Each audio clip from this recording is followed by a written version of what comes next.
Hello there guys, welcome to X-Plane 11 Native VR, and this came out on Christmas Day. I've had a couple of days to play around with it and thought I'd share my views with you on this. So this is what you're presented with when you click this Enable VR hardware button here under the graphics settings, and you can see here my graphics settings are fairly low compared to what I'm used to, but that's alright.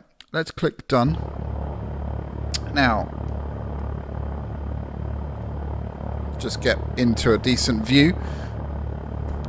I think that's about right. Okay, so a couple of things. We are faced with these touch controllers, or these virtual touch controllers that actually work really, really well. If I press the B button, I get up this menu here. This will recenter my view. This will take us back into the flight configuration where you can change all your settings, change aircraft, change the place where you want to fly. We have pause, we have replay, we have views, we have the advanced menu. Now what this does, this will pop up a menu here, and this is where you can access plugins, views, any settings that you have with aircraft and all that good stuff. So we're in the Piper Comanche, and this is by V-Flight Air, and I love this company. They do some wonderful aircraft. I'll do a full review video on this aircraft. Let's take off, and we'll chat about the experience of using Native VR versus flying side as we go along. So let's release the parking brake. Oops. That's the one. Increase the throttle, and off we go. By the way, we're at Palma Airport in Mallorca, and a beautiful day for flying. There's 80 knots. Let's just come up on the nose. There we go. Sorry, that was a bit of a jerky takeoff there. My bad. Right, positive rate, and gear up, and just trimming out. So as we do this takeoff, one of the things that I notice straight away is the performance. Now I've got a few tweaks going on, which I'll talk about at the end of the video, but generally the performance of Native VR is a lot better in my experience than flying side. It's a lot smoother, but you do have to dial down your graphics settings. You have to be very, very cautious and just really dial it down, because you're not going to get the same level of detail that you can with flying side and the performance. So I hope that makes sense. So dial it down, you'll get really smooth performance, as this comes out of beta and as they add more to it, you'll see those frame rates creep up, and you'll be able to go back, I think, to settings that you're used to in flying side. Now there are some ways around it. First of all, it's also worth mentioning that from the onset, it's much clearer in the cockpit here with Native VR versus flying side. Even with flying side set up and tweaked, this is a much nicer experience visually, even with low settings. That's my experience of it, which is really cool. So there's quite a lot to get through and talk about with this, and I've got to try and fly and do that at the same time. So what I might do is just do a short circuit and then swap aircraft and talk about the different functions and everything that we have available to us in Native VR. Performance wise though, it's absolutely fantastic. I've got my Supersampling all taken care of in Oculus Tray Tool, and I've disabled any Supersampling in Steam VR. This was a recommendation from someone in the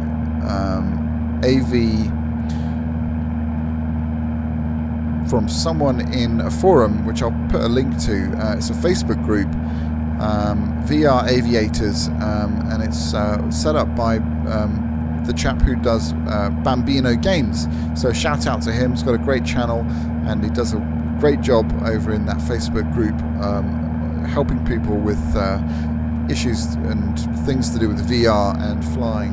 Not just X-Plane, but all flight sims, and it's a very cool place, very nice people.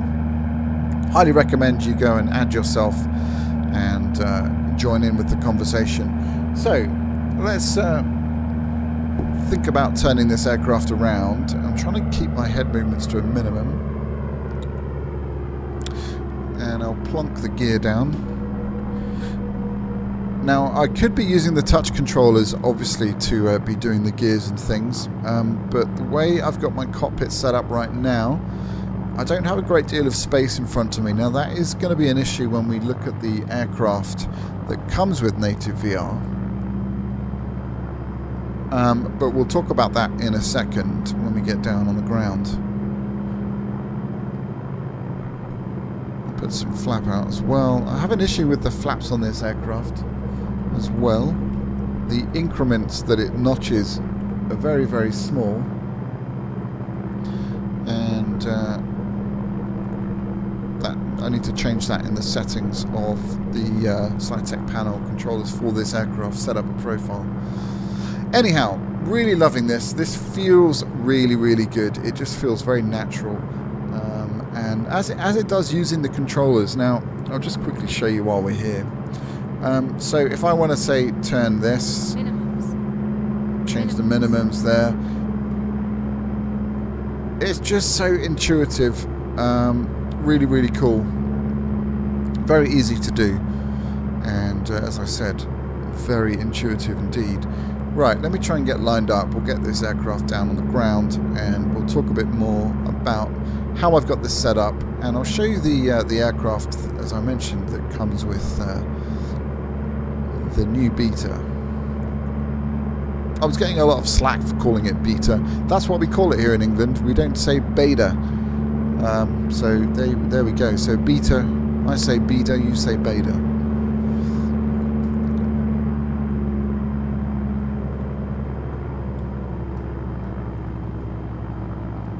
Alright, coming in a bit too high and a bit too fast, but that's alright, we'll correct it.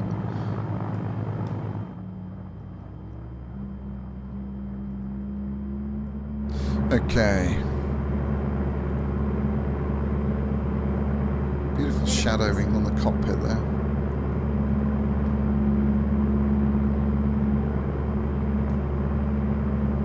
A little bit stuttery as we're coming in there. I don't know why. I haven't noticed that before.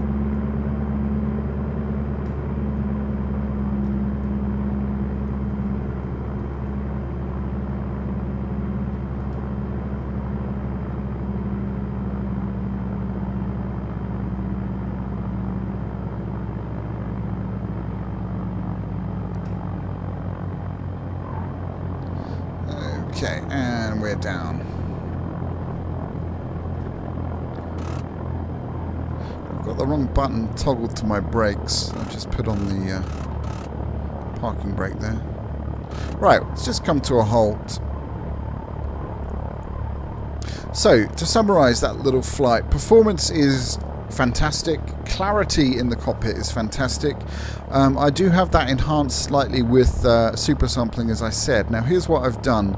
I've done two things. I've disabled Supersampling in Steam VR. You can do that via the advanced settings tab. And I have also stopped Oculus Home from starting up when you start X-Plane VR. Now that does save on quite a bit of CPU usage, and all you do is you go into where your Oculus home directory is, and you right click on, well, I'll tell you what, I'll put the link to where I got that information from, and you can do it yourself, but it's worth doing because it just frees up a bit of CPU power. And then I'm using the super sampling in the Oculus Tray tool.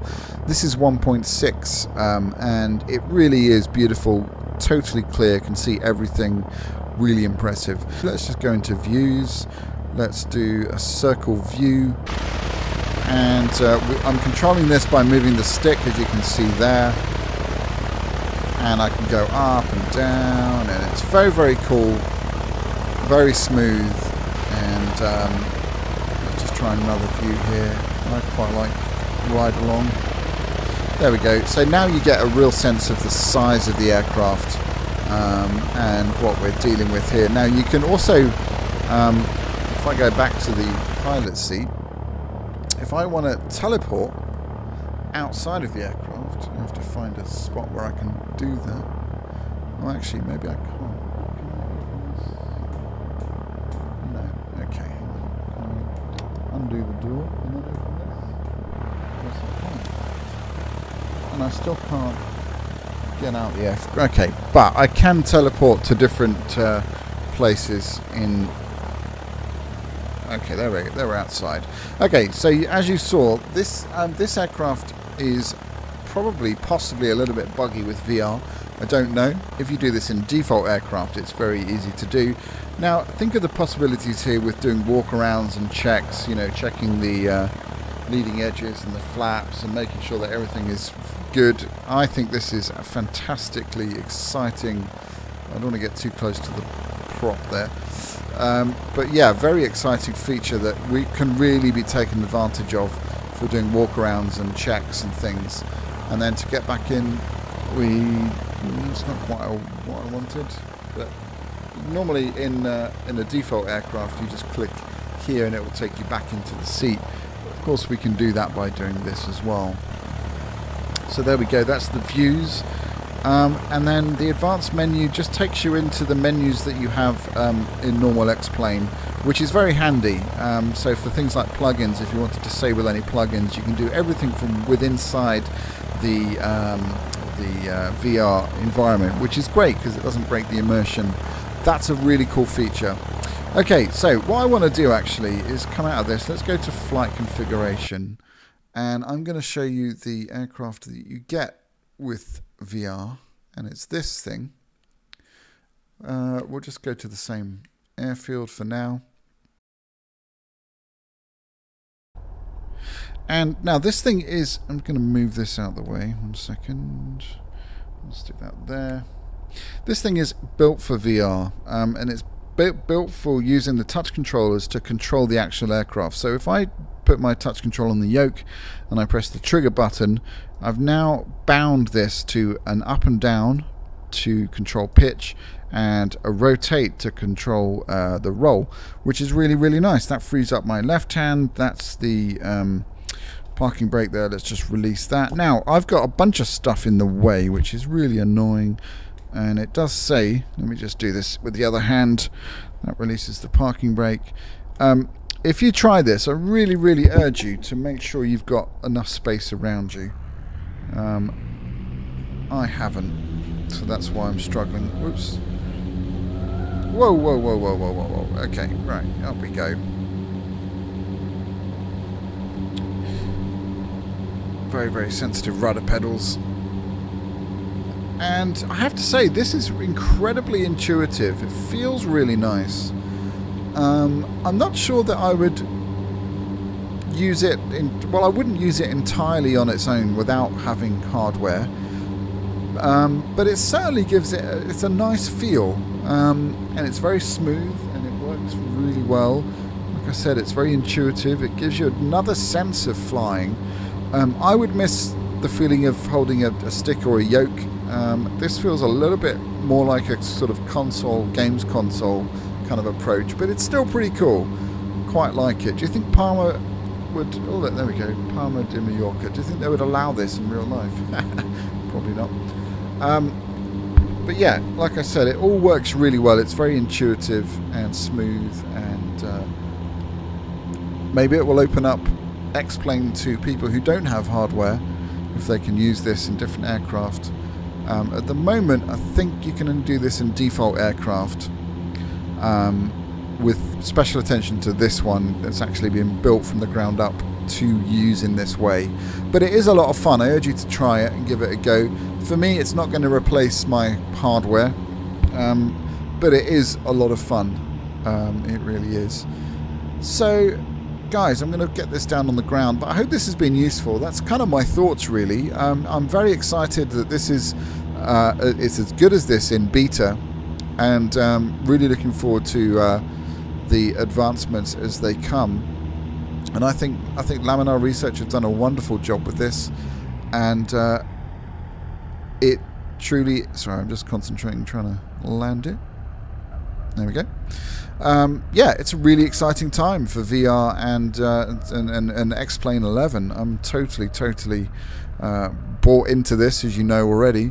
And let me just release that. This is going to be a really great thing for aviation, or flight simming, I should say.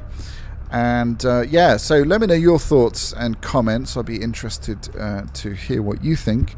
But for the first public release, you can't see it, but I'm giving you a big thumbs up. Really like it, and yeah, looking forward to seeing as things advance.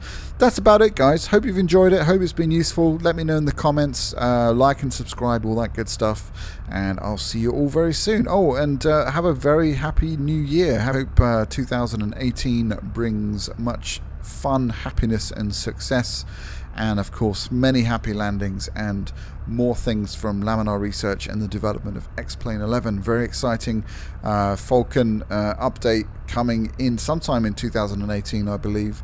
That is going to be a game changer, as is VR. Loving it. Cheers, guys, and I'll see you very soon. Take care.